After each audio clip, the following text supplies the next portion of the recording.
Thank you, Alex. Wonderful. We're very happy to be here and talk a little bit about what we've been up to. So we'll start with what is Mojo. At a glance, the top level points of Mojo is that it's a Pythonic systems programming language. So what does that mean? That means we're here to do really cool things with systems and compilers, and it happens to look like Python, but forget everything you know about Python, please, please. So this thing is about 1 year old, so it's still pretty early. It's still in development. It's still quite interesting and doing some cool stuff, though. And we also have a vibrant community. We have over 150,000 users. We have a big community in Discord, and there's a bunch of excitement around this. So we'll dive today into why did we do this in the first place? That's often something we're asked. We'll talk about how we approach designing a new language from scratch. We'll talk about internal implementation details, including some of the horrible things we did to LLVM. Talk about what this means for accelerators and compute, and then wrap things up. So first, why? Why, right? So many of you are working on AI, and if you work on AI, the question I will ask of you all is, if AI is so important to the world, why is all the software so bad? This is a huge question, a huge problem, and I think that many of us that have been working in this industry for a while have been struggling with solving this problem in many different ways. And so for me, when I look at this, I think that the challenge is really fragmentation, complexity. It's all these systems that do not work very well together, that are being built by well-meaning people in different groups and areas, but they don't really actually work together. And so for a user, this is a huge pain point. And why is this? Well, I'll speak for myself. If you're enabling a chip, you're focused on the chip. So many of us are paid to solve one specific problem. We're not here to solve an industry scale problem. And you can't afford to do it, you don't have the time, you don't have the schedule, you don't have the headcount, whatever. Often the organization that you're within, in my experience, makes it very difficult to solve some of these problems. And so our approach at Modular is that we need fewer things that work better. And so that's what led us to building Modular in the first place. It's really kind of an organization that can span across many different of these problems and invest for the long term in building and hopefully lifting the industry over time. So how do we do this specifically? Well, we're building what we call the AI engine, right? Well, the AI engine, if you look at modern ML stack, a lot of folks are trying to throw layers of Python on top of all this AI tech that has been built up. We're tackling it at the hardware-software boundary, reinvesting, no surprise, in compilers. And so what we want to do is we want to unify and integrate all these low-level technology systems so that innovation can happen up on top with programming models and frameworks and all that kind of stuff. Our approach is to meet people where they are. So people use PyTorch, people use JAX, people use TensorFlow. That's awesome. These all have pros and cons, and there's other stuff as well. And very few people actually want to rewrite all their code.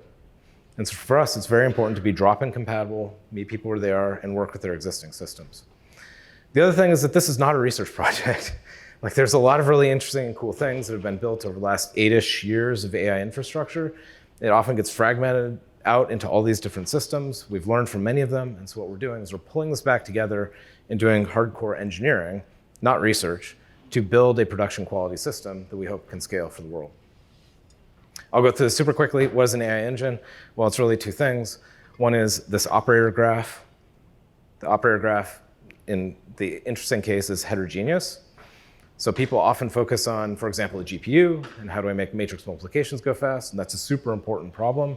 But often folks forget that AI today is a distributed problem. It involves the host, it involves the accelerator, it involves pre-processing, data loading, this whole thing. And so you can't really solve the AI problem for a user unless you really tackle this whole problem. And furthermore, like, this is really heterogeneous. Like, as we've seen, there's all kinds of different accelerators, there's all kinds of different hardware. When you have a cluster of lots of machines, like, the microarchitectures don't always match. There's a lot of complexity in this space. So many of us have been working on this, again, for a long time. And so we've seen the rise of kernel libraries. This is how many of these systems were first built. And one of the challenges that I won't go into in depth, many of you probably already agree, is that kernel libraries don't scale, right? And so many of us, for multiple years now, have been building AI compilers. And so there's lots of these, lots of different approaches, online kernel fusion, lots of cool algorithms get invented and used. We can talk about all the different pros and cons and trade-offs. But the thing I want to claim is that neither of these approaches scale. Kernels don't scale, hopefully many people understand that, but neither do ML compilers. And to a compiler audience, that maybe is more controversial than to a kernel audience. So I thought I'd dive a little bit into why this is and the challenges that we see with this that led us to our approach with Mojo and the system. So the first is generality, right? I mean, empirically today, ML compilers are not very general, right? Generality includes not just matrix multiplication, again, data loading, preprocessing, all this stuff, but also dynamic shapes, sparsity. There's better and worse systems out there, and I mean, and there's definitely progress in this area. But if you're coming at it from a user's perspective, they want things to just work. And if they don't just work, then they'll move on and spend their time something else. Generality is also important because, you know, if you're, again, coming from a hardware enablement perspective, you don't really have time to invest in all the other parts of the problem. And so it makes sense that many of us working on bringing up a chip don't actually focus on the big picture parts of the problem. Another one is community. So you all are wonderful compiler nerds. You know, I love you all, obviously. And I am myself a pretty big compiler nerd. But the problem is that nobody can hire compiler engineers. This is pretty well known. And so with AI compilers, this becomes even worse because how do you hire somebody who knows compilers, who knows AI modeling and all the different exotic new model of the day, who knows all the numerics and the data types and knows all the specialized hardware? And how do you find that unicorn person that knows all of these things together? It's very, very difficult out there. And if you need a compiler engineer to be in the loop of novel research, there's very few companies in the world that can afford or attract to do that. And so I believe that you cannot have a compiler-first approach to this problem simply because there's enough talent out there. I mean, I love you all, and you're all very valuable, but this is very difficult, particularly for the scale of what AI research is today. Second, if you're a compiler engineer, it seems really weird that we're re-encoding all of compute into IR builders and stamping out all this stuff. And so you feel like there must be a problem here at some point. Finally, there's this fragmentation problem. If you want to solve and build a heterogeneous compute system, we have to face the reality that AI developers, the researchers, are in Python. The frameworks, the host side compute, it's all in C++. The device side is in CUDA and SYCL and other things, right? And so if you want to build a system that can scale across all these different levels of abstraction, there's a huge fragmentation problem here, and we need to be able to unify this. Otherwise, we can't have one system that can reason about it. And so if you want to be able to build this and solve this problem, you have to kind of come back and look at the big picture of what's going on here. And the nature of compute has changed. So this is what has led us to Mojo. Now, how did we approach building Mojo? I mean, you know the outcome, and we'll talk a lot more about how it works, but how did we even get here? Well, when we started modular, we started with a thesis, a hypothesis, right? We believed that we could get to state-of-the-art performance against a lot of vendor systems and do so with a single source of truth in our code for numerics. This hasn't really been done before. There's definitely systems that have been around in the space. But this thesis, if true, can enable and unlock a huge amount of innovation in the industry. And so what we did was we said, OK, let's go invest in some very fancy compiler stuff, generalized fusion and caching, integrated, distributed compilation, like lots of cool stuff. Let's figure out what we want to do. And then let's go validate that. But for validation, we didn't actually care about syntax. So what did we do? Well, we went and went and built the thing. We went and built a compiler and completely ignored syntax. Right, why? Well, MLIR is great. You can write MLIR by hand. You don't need a front end.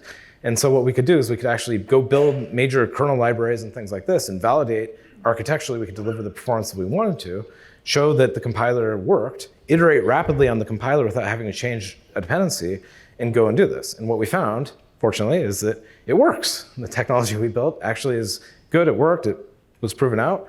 And then immediately we figured out that writing large amounts of MLIR by hand is maddening, and it doesn't scale, and there's no way a real normal user could actually do this, right? And so, but this validation of the algorithms of the compiler tech of the low-level system, which is very novel, and Jeff will talk about later, was really important to building our system. And doing so without being anchored on syntax, I think was very good for both focus, but also for the ability to iterate.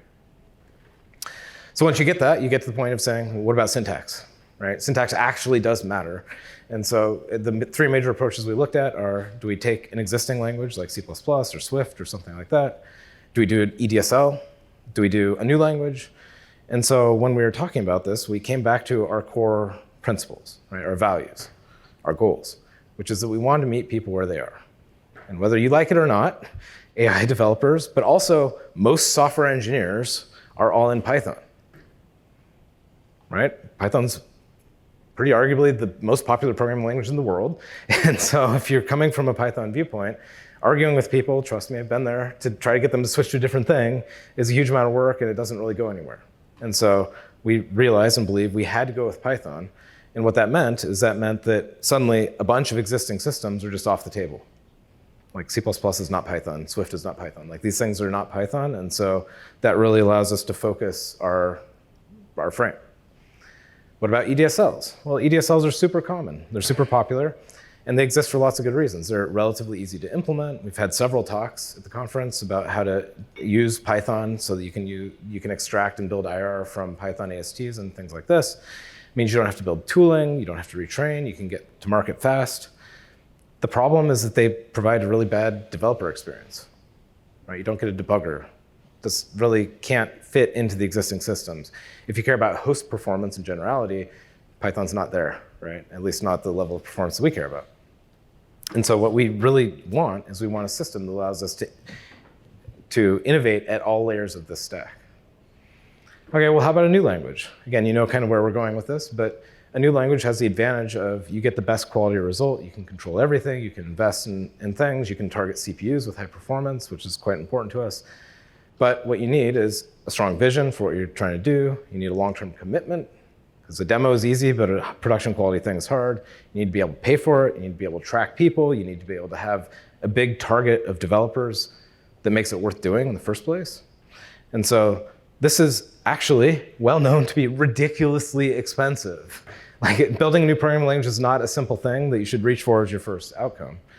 But as you know, yes, we wanted baby little Mojo to be built. And what we decided to do is actually do this. And why? Well, it's because it's the only way to achieve our goals, to achieve the best quality of result for AI developers and many other developers worldwide and be able to lift the industry. There are many point solutions that demonstrate many different capabilities, but we really want to go beyond this and integrate and unify the world. And so if you come back to what we need to do, we think that we have all the constituent ingredients here with a good vision. We think we know what we're doing.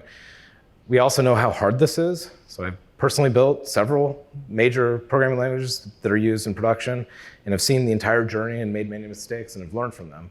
And so with full knowledge, we step into this and say, okay, let's do this. So I'll give you the high-level design points of Mojo. As you know, it's a member of the Python family. Over time, it will grow into being a full superset because we don't want to do a Python 2 to 3 thing anymore to Python programmers. As we said before, it's focused on systems programming, high performance, working backwards from the capability, the speed of light of hardware, definitely not working forwards from what Python can do today. Also lots of hardware, anything with a program counter can apply. But coming back to this also, and we'll talk about this a little bit, it's about unlocking the modular compiler stack. And so instead of talking about the high-level fluffy stuff, I'll introduce Jeff, and he can tell you a little bit more about how it actually works. Thanks, Chris, for the introduction. So we are started off by de-risking the core hypothesis, and we have an MLIR-based compiler that is different a little bit from the systems that predated it, and we've proven that we can beat state-of-the-art.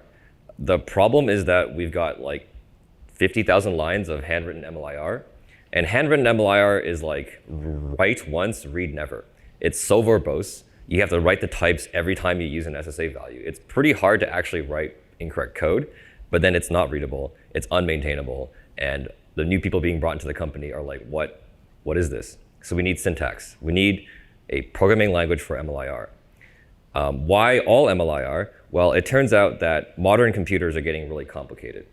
Modern types are getting really complicated. Look at just floating points. Most languages, give or take, have a float and a double. But MLIR has things like float 8, E4, M3, FNUs. I'm sure it's useful, okay? And that means that we need to have access to it. There's probably a piece of hardware somewhere on it that uses this data type and is very fast. That's just the tip of the iceberg.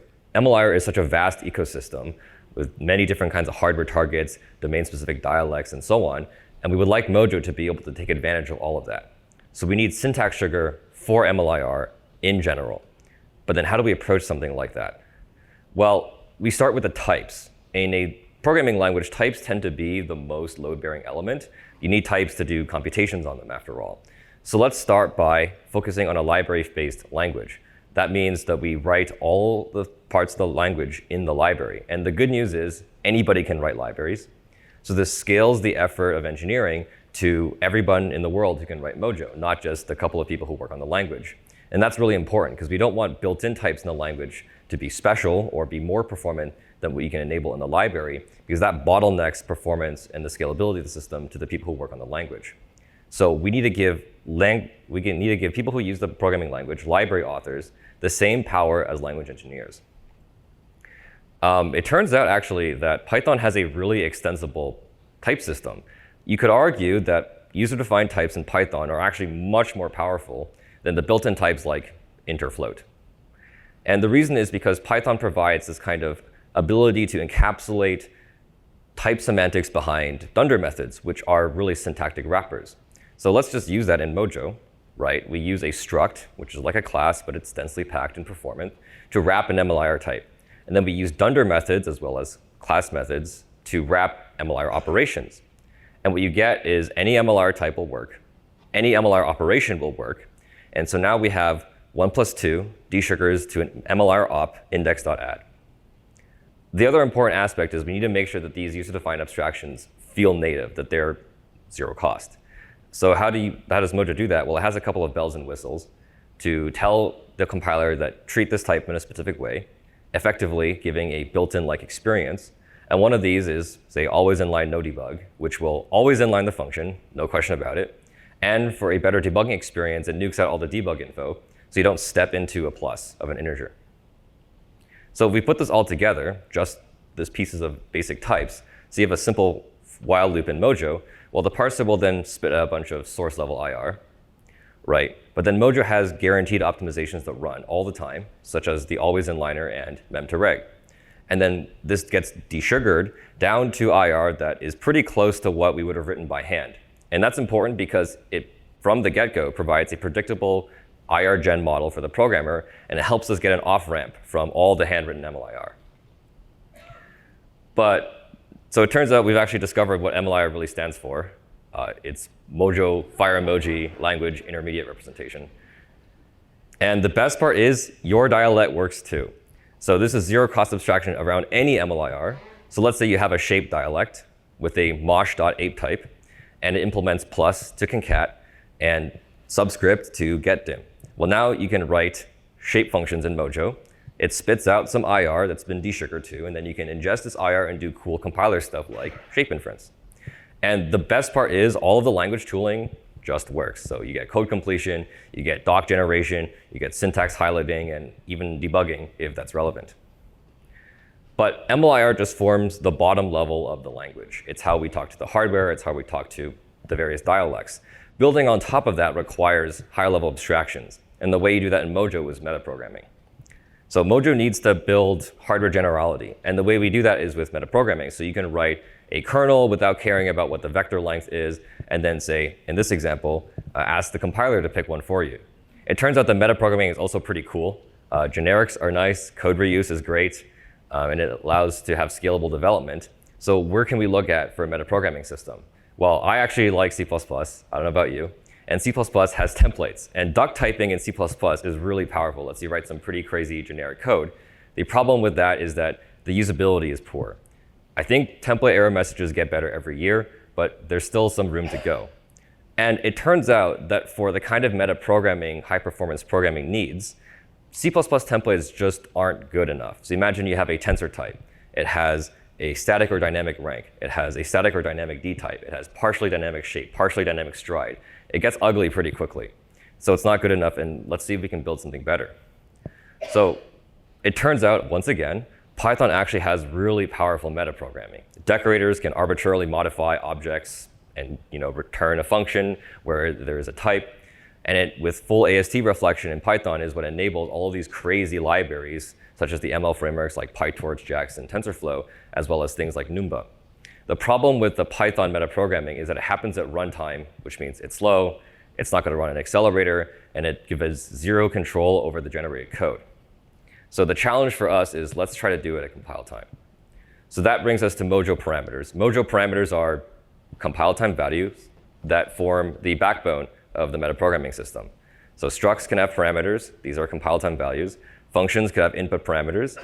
And then you can declare name parameter values with alias declarations. So you can kind of think of them as being like C++ templates, but they're a little bit different. For example, in C++, you have using declarations for type aliases and const-ex for declarations for compile time values. But in Mojo, types are just compile time values. And so aliases and, say, compile time floats and compile time ints are the same thing. The most important thing that gives is that the meta language is the same as the actual language. And Zig really blazed the trail here by having no distinction between the meta program and the actual program. In Mojo, we strive to ensure that almost any user-defined type and function can be used and called in a parameter expression at compile time. And the way we do that is with an MLIR interpreter that has a full memory model. So to really drive this point home, we have an example here. It's fill, a vector with a bunch of integers. Okay, not too bad. This function can be called at either compile or runtime. And if it was called at compile time, you could even return a type instance. And this vector has heap allocation that is computed at compile time and then used at runtime. So when does this happen? When do we do, say, instantiation of parameter values, function specialization, and interpreting of code? Well, it doesn't happen in the parser like in C++. So in Mojo, we do parameter instantiation in a process called elaboration. And it happens later in the compiler pipeline. What that means is that now Mojo needs a IR representation for parametric code. So in this example, we have a piece of IR, and we have a parameter in the IR called value. Importantly, this parametric IR is target agnostic. It's portable. So that means something like size of lives directly in the IR, and it is resolved by the elaborator. So this enables something like split compilation like CUDA, and perhaps one day separate compilation of generics like Swift. So the elaboration pass is an MLIR pass that performs function instantiation as an IR transformation. So in this piece of IR, we've got two calls to the function printInt with two different parameters. They get stamped out into two new functions, and the callers are replaced appropriately. One consequence of a pass to do elaboration is that the language is late bound by design. That poses a couple of language design challenges, but that means that you can do cool stuff like auto-tuning, where any parameter value can be auto-tuned, i.e. the elaborator says, oh, OK, width can be 2, 4, 8, 16, or 32. Let me just go have 5 instantiations of this function, and then use some benchmarking to pick the best one for you. So this is how we get the very bottom layer of hardware abstraction, where the programmer can write an algorithm, and then we let the programming language pick the best parameter for you. And this also allows us to avoid some of the performance problems with C++ templates. For example, let's say you have a generic function, add. And for generality, we pass the arguments by const reference. Passing it by const reference is fine for a large struct type thing that doesn't fit nicely in registers, like a string. But then for something like an integer, this ends up becoming const reference to an int, which for a trivial type like int is not very performant. And so if this function doesn't end up getting inlined, what ends up happening is the ints get pinned to the stack. So this is bad for performance. With late elaboration in Mojo, we can have late ABI lowering, which basically means that the source code is not the same as the ABI. And this makes language interop slightly more involved, but it's not that big of a deal. But what it means is that for a generic function, like add in Mojo, when the elaborator instantiates the generic types, it can then change the calling conventions of the types to respect the guarantees that it has. So for a heavy type like string, it stays in memory, it gets passed around as a pointer, it's nice and efficient. But for an integer, it gets passed around in registers, in SSA registers, and returned out as a function result. So that's just an introduction to how Mojo metaprogramming works. Let's talk now about more how the cogent architecture works and some of the more unique details of that. One of them is that the entire Mojo compiler stack is driven by the org.jit from bottom to top. And this gives us lazy on-demand compilation, so you don't compile things you don't have to. It enables responsive tooling. And it turns out that having a JIT is important for something like auto-tuning and search. And we get compiler caching at each stage of the pipeline, meaning that you don't need something like Ccache to get code compilation caching. Well, we also use org.jit not actually as a JIT. We use it to generate static code, like static archives and executables. And in the org.jit, we've built a really dumb but fast linker that just takes a bunch of object files, pulls out the symbols, and slams them together into a static archive. For a linker, we do call into the system linker.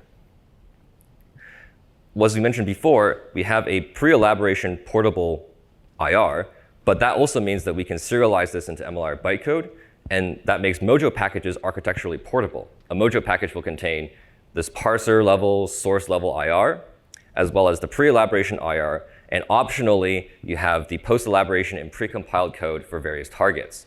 So what this means is you can ship Mojo packages without source code, with just the bytecode. The parser is able to take out this source level IR and reconstruct metadata like function signatures and type members and so on. And with optimized and precompiled code in the packages, Mojo packages become like portable build caches. So if you're on a common system like an M1 Mac and you pull a Mojo package, it will probably already have the pre-built code for you. So what does a compilation with a package look like? Well, if you start by importing a function from a package, the parser goes and reads out the declarations from the package. It will then lower into the full pre-elaboration IR. And the reason why you need the full parametric IR is so that you can instantiate the function again, and so that the library can call the interpreter on precompiled code. During elaboration, we don't re-optimize and re-instantiate all the functions. We just drop them out with the post-elaboration IR into the MLIR module. So that gives us LTO and MLIR. But I mean, MLIR is pretty far away from link time, but it's a similar idea. But we actually trash these precompiled functions out of the IR before we go to LLVM. And that has some interesting implications. So Mojo is a bit of an unusual, probably slightly controversial user of LLVM. So LLVM is fantastic. We love LLVM. We love everyone here. But it's got a couple of issues. The most standout of these is that it's single-threaded. And what that means is on a modern system, like an AWS 192-core machine, you get arbitrary slowdown for compilation speeds. You only use one core. The other problem with LLVM is it's got a couple of passes that don't tend to be strong enough for our use cases, and that are difficult to control and predict. A lot of the stuff in LLVM was built for something like Clang, but in Mojo, we'd really love to be able to auto-tune an unroll factor. The good news is that MLIR is a thing. So let's focus on the excellent strengths of LLVM. LLVM is great at stuff like scalar optimizations from inst to combine, and other function-level optimizations like loop strength reduction. We ended up disabling passes like the vectorizer, the loop unroller, and even the inliner, as well as a couple of the other IPO passes. And the solution is to replace them in MLIR, where we get intra-pass parallelism, and push many of these optimizations out into the library, which is something Abdul will talk about in a bit. So what happens when you get rid of all of the IPO passes? Well, you get to use LLVM as a per-function code generator. This gives you full code gen parallelism at a function level across the entire stack. And what that means is that pretty much the entire Mojo compiler pipeline is fully parallelized, except for the linker and the parser. The parser could be parallelized one day. And that's really just the tip of the iceberg and what we could fit into one presentation. There's so much more to Mojo, and there'll probably be more talks coming in the future. But for now, I'll pass it over to Abdul to show you all how to write some fast code in Mojo.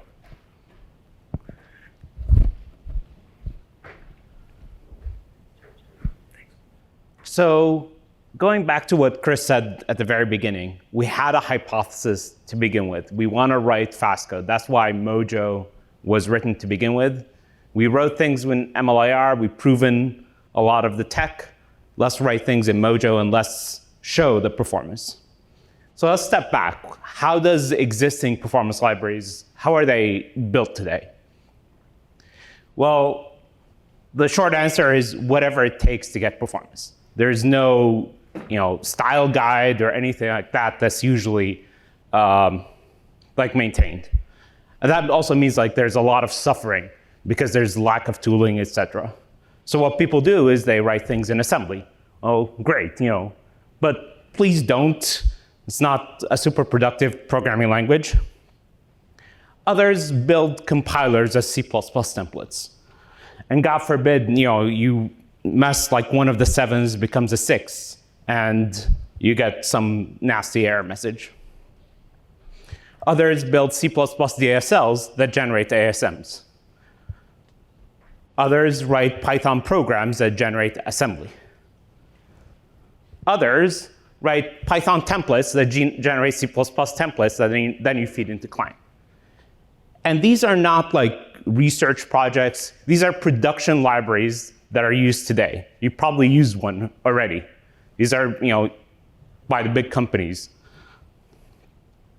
And as a result, you're kind of losing a lot of things. You lose on maintainability, debugging, tooling, and becomes hard to develop and iterate on these performance libraries. And that's why they call them performance ninjas, right? You lock them in a room, give them some coffee, and then they give you speed up. And we don't want to do that. We want to reduce suffering. The other thing is what happens is these performance libraries are pre-built and shipped as kind of black box binaries. And what that means is you've encoded, when you built ahead of time, you've encoded all the hardware semantics, tile factors, et cetera, in the library. You've made it into a black box, so other higher level things in the stack, like a graph compiler, cannot reason about what the library is doing. You've also encoded like specialized patterns, popular things like a ResNet block or a transformer block into your library. And what happens if there's a transformer version 2 or ResNet 53? You're kind of screwed in that domain. There's other things, like there's no consistent API. There's BLOS, there's Bliss, there's 1DNN, etc. And the distribution story is even worse. There's a 1DNN and there's a ZenDNN, but then if you are on ARM, you have to use something else as well. So we want to solve all of these things. And that's the reason why we built Mojo. We built it to solve our problem of writing high-performance libraries. And the first thing we want to make sure is the developer is happy. And they have all the tools that they need to be productive.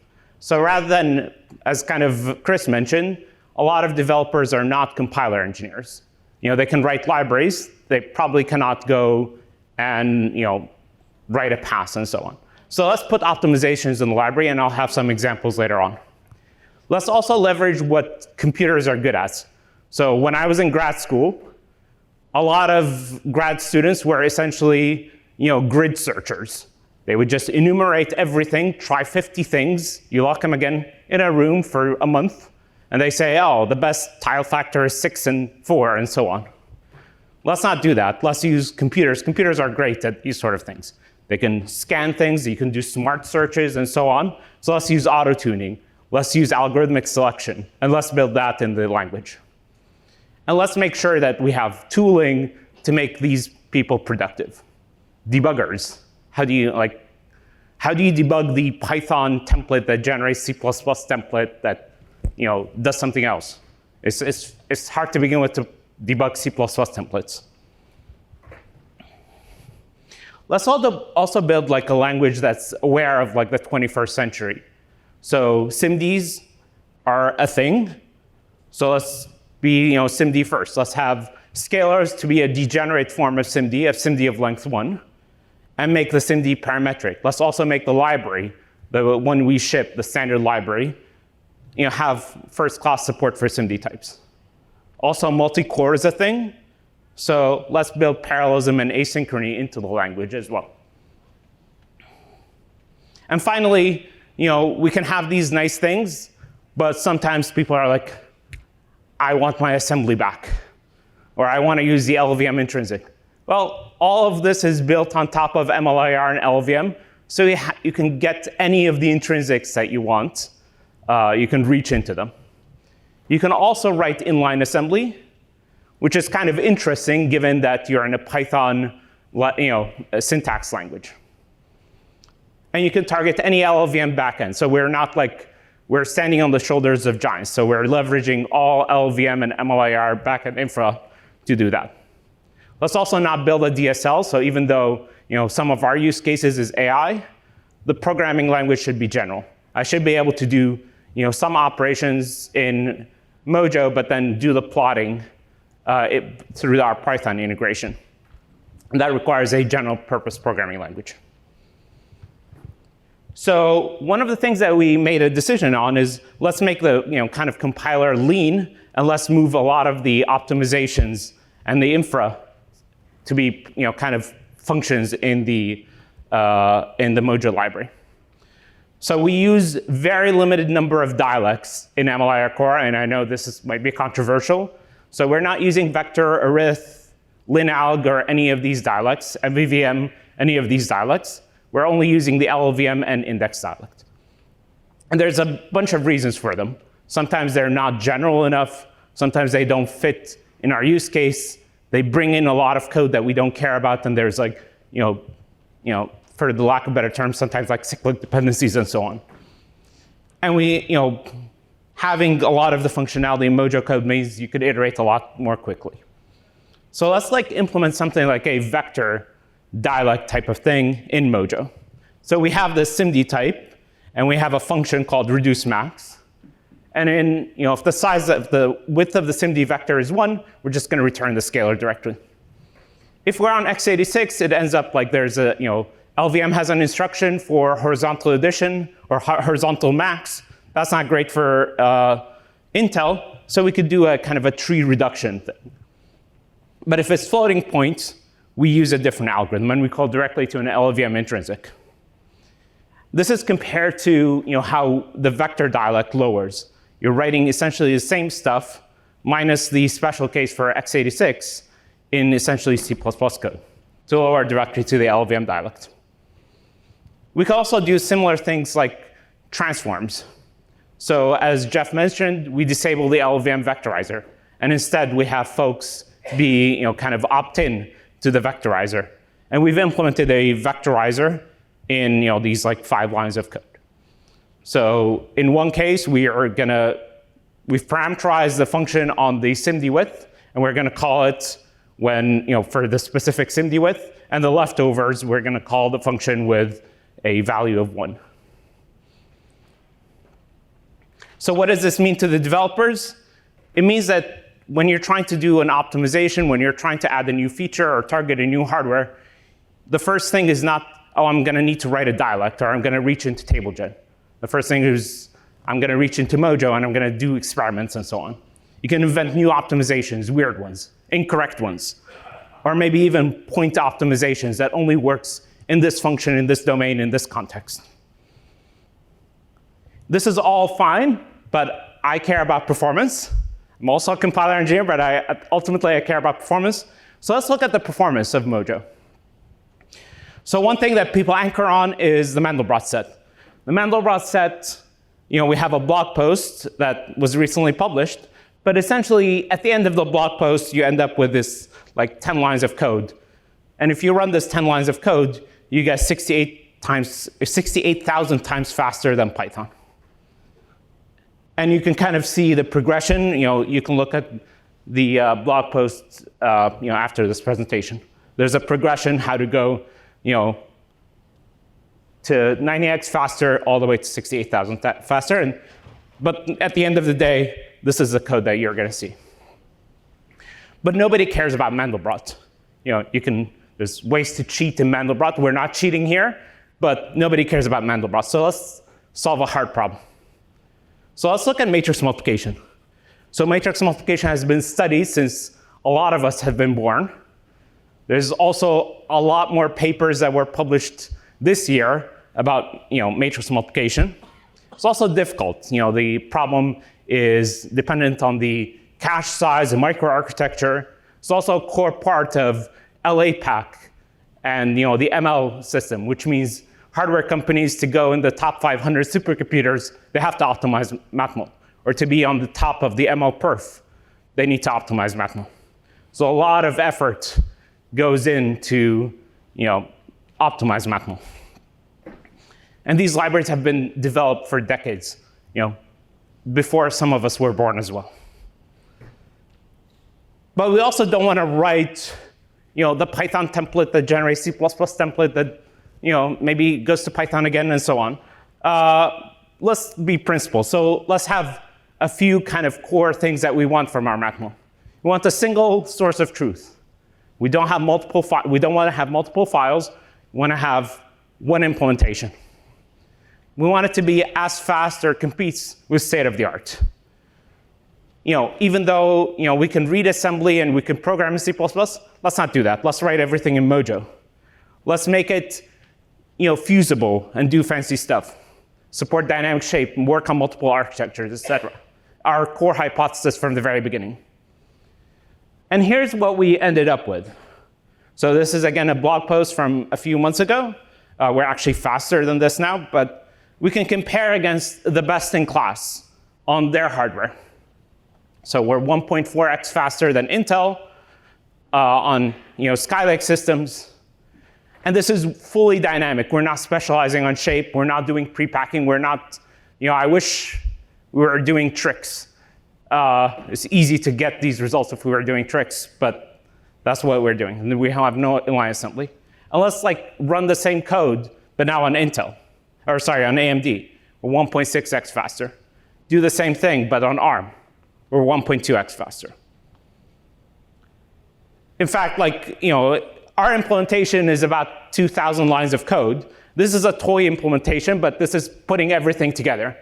The interesting thing about this toy implementation is this is what the llama.mojo, there's a public GitHub repo that's using this. And this implementation beats, using this, they are beating the llama.cpp implementation that's public. So with that, we've validated our hypothesis. You can build portable performance libraries with less suffering. And with that, I'm going to hand it off to Chris. All right. Thank you, Abdul. Awesome. So to wrap things up, Mojo is still early in development, as we talked about. There's still a lot more that is yet to be done. One of the things we're doing that's, I think, pretty cool is we're developing this all in public. And so we have a roadmap. You can go see what we're doing. We have new releases that come out very frequently. Now, one of the questions we get asked all the time is, does a modular open source anything, right? And so the answer comes in twofold. One is yes, we have upstream stuff all of the time, including tons of core improvements to MLIR. Apparently, the interpreter that Jeff was talking about on Tuesday is very popular, and so we can work on that. And so we're very good open source citizens from that respect. Mojo itself, I think will take a little bit longer, but we want to start the open source process later this year. And so we'll start working on that. Now, I expect that to take some time because we want to make sure that we get the core design really right. And not everything is best done with design by committee, but we really want to see this thing scale and go and have a big impact for the world. So coming back all the way to the beginning, we talked about AI and the AI engine and this kind of stuff. Now, we don't have time to talk about it today, but the cool thing about what Mojo means for the AI engine is that you can actually tackle these heterogeneous compute problems because you can finally scale across lots of different hardware. And this is really cool. Don't have time to talk about it today. If you're interested, we have a keynote at the NeurIPS conference later this year where we'll talk a lot more about this in detail. So with that, I think that's the end of our talk, and we're very happy to take any questions. If you'd like to check out Mojo, you can go to the webpage, read about it, download it, and use it today. Thank you.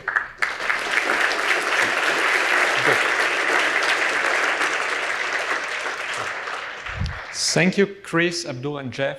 Are there any questions? You have mics in the alleys. Good timing. Yeah, thanks. Thanks for test. Thanks for the great talk. My question is, I haven't seen anything about GPU offloading in your slide. Is that in plan, or what are you intend to do with it? So there is one bullet point actually on that. There's so much more, and yeah, Mojo does actually support GPU offloading and split compilation like CUDA, but it's something that we did not talk about in the presentation, and would sure like to talk about in the future. Yeah. Thank you. Hi, you mentioned that you don't need to use Ccache because you kind of mentioned that. Can you elaborate that a little bit, how you guys dealing with caching? So it turns out that MLIR has a nice serializable format called bytecode. But bytecode provides a predictable hashing, and so we can use MLIR bytecode as the form to hash and cache compiler transformations across the stack. Okay, thank you. So we also didn't have time to talk about, but there's a whole distributed cache backing this thing, and there's a whole bunch of fancy stuff put into it. Hi. How are you doing the auto-tuning? Is it offline or is it dynamically online? And how do you define the objective function for the search? Yeah, so you have a choice. You could do it offline or online. If you compile to .o file, you've done it offline. The objective function right now is something that the user provides because it's data size dependent, hardware dependent, and so on. So it's up to you to define that. We do provide a benchmark module so that it makes benchmarking a lot simpler, and that allows you to do that. Yeah. if you're doing it online, how do you control for like variation in data, or do you rely So the on benchmark library that we provide has good number of iterations and so on until you get stability and so on. So it handles that.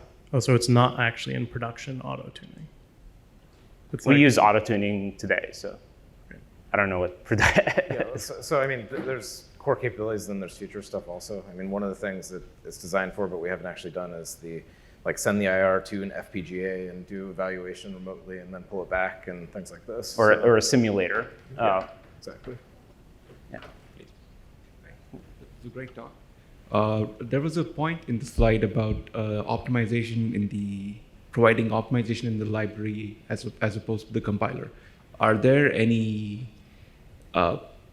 Maybe I misunderstood this, but from my understanding, it's possible to come into performance pitfalls because C++ has built-in likely, built-in unlikely, and then it's really easy to misuse those and end up in a situation where your code is slower than without these kinds of annotations. So my question would be, what happens if a user-provided annotation conflicts with something that the compiler would also have done at the same time?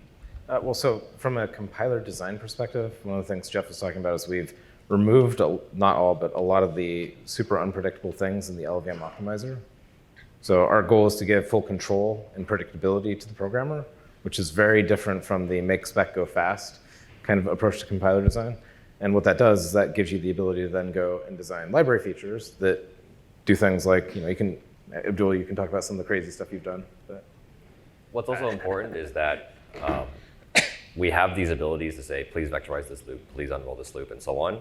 But not everyone who's writing, say, application code is going to think about vectorizing every single loop and auto-tuning every other loop. So what's important is that we provide control to the users who care, but also provide a default experience that is good and optimal, and the compiler does its best. But the important thing is what the user says will always take precedent, and that's how you get control. Sometimes the compiler does things and you end up with code that says, optimize, compile this section of code with -0 type of stuff. And you kind of want to opt out of compiler optimization because it's interfering with how you laid out your code. Are there any plans? I have a follow-up question. Sure. Okay, come afterwards. Last question, please. Hi. So you mentioned that you only use two dialects in Mojo, LLVM and index dialect. Two upstream dialects. Upstream. Okay. So you don't use other things like affine and stuff, which means that if you want to use hardware specialized libraries, then the programmer has to do different tiling for Ampere versus Hopper versus Volta and so on. So isn't that just pushing the burden out from the compiler and high-level stuff into the programmer? Because yes, you're going to now that's exactly have what that is. very hardware specialized performance libraries, and then people who write this thing would have to understand the architecture really, really, well. I Right? think the thing is that they're more likely to understand the architecture really well than the compiler engineer. Right? The compiler engineer has to have two things, writing C++ on CPUs that target GPUs. This is Okay. I'm a CUDA programmer, I'm laser focused. Let me So I see the target trade-off. Hopper. Yeah. So that means that the people writing high-performance libraries for very specialized accelerators, they need to be experts at those accelerators. Yeah. Right. Okay. Right, so they need to be expert in one area, not two areas. So the Fair goal enough. is give a kernel programmer superpowers. Okay. Right. But Okay. that said, that's our approach to it. As Jeff talked about, Mojo can talk to any dialect if you want to. Right? You can So- use affine in Mojo. We can plug and extend the system with dialects as well, so that's always an option. Okay. So that is a conscious decision, is what I'm trying to. That's really the conscious decision you're making, is that you're going to get experts to do the performance library, and they will just work. Well, for different- this is the thing, as is long that as you design it well. Right? kernel libraries don't scale because of the magnitude of the problem and the cross product of all the different integrations and all of the stuff that kernel libraries struggle with. But there are more kernel programmers and performance engineers than there are compiler engineers, by far. Sure. Right, and Okay. so it's really about enabling the talent that actually knows how to do all this kind of stuff versus having a compiler engineer in the loop that becomes a bottleneck. Okay. Thanks. And we'll be around as well, throughout the conference, so feel free to yank any of us. Thank you, Chris, Abdul, and Jeff. Let's thank the speaker again.